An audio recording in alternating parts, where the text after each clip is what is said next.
Let's see this question. बच्चों यहाँ पे देखो, हमें एन स्टूडेंट्स दिए हैं क्लास में और प्रोबेबिलिटी दी है कि उनके पास होने की जो प्रोबेबिलिटी है वो डायरेक्टली के स्क्वायर के प्रोपोर्शनल है। और फिर पूछा गया है कि अपन ने रैंडमली कोई स्टूडेंट सेलेक्ट किया तो वो पास हुआ हो। तो बच्चों ये अपना टोटल प्रोबेबिलिटी का क्वेश्चन है।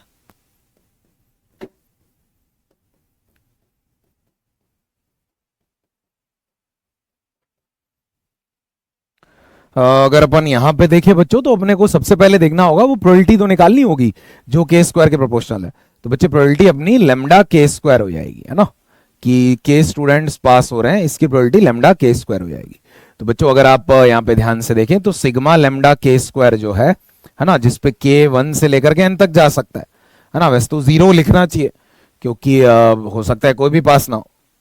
तो के अगर 0 से n तक जा रहा है, ये नेट प्रोबेबिलिटी 1 होगी ना, या तो कोई भी नहीं हुआ, एक हुए दो हुए।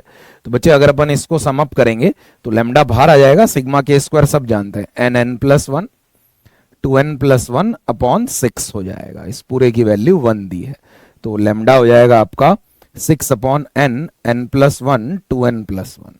ये अपना लेमडा आ गया है।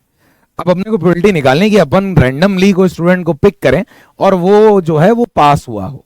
बच्चे ये थोड़ा सा ट्रिकी है, अगर आप सोचें तो केसेस क्या क्या बन सकते हैं। मान लो अपने को कितने पास है ये भी नहीं पता, ये भी प्रोबेबिलिटी से निकालना पड़ेगा। तो मान लो ये ऐसा केस है कि किसी क्लास में एक ही स्टूडेंट पास हुआ होगा, तो उसकी प्रोबेबिलिटी कितनी होगी, लेमडा इंटू 1 स्क्वायर, यही तो होगी, है ना। वो के स्क्वायर के प्रोपोर्शनल लेमडा अपन ने निकाला।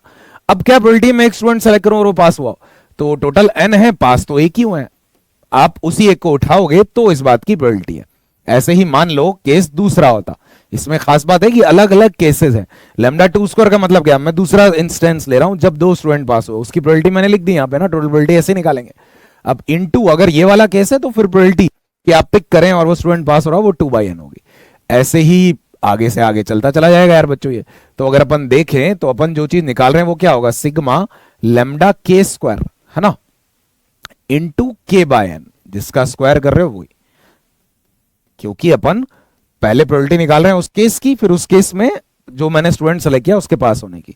तो बच्चों यहां पे अपन लेमडा बाहर ले लेते हैं, ये हो जाएगा सिग्मा के क्यूब, एन भी बाहर ले लो, एन भी कांस्टेंट है, बाय एन।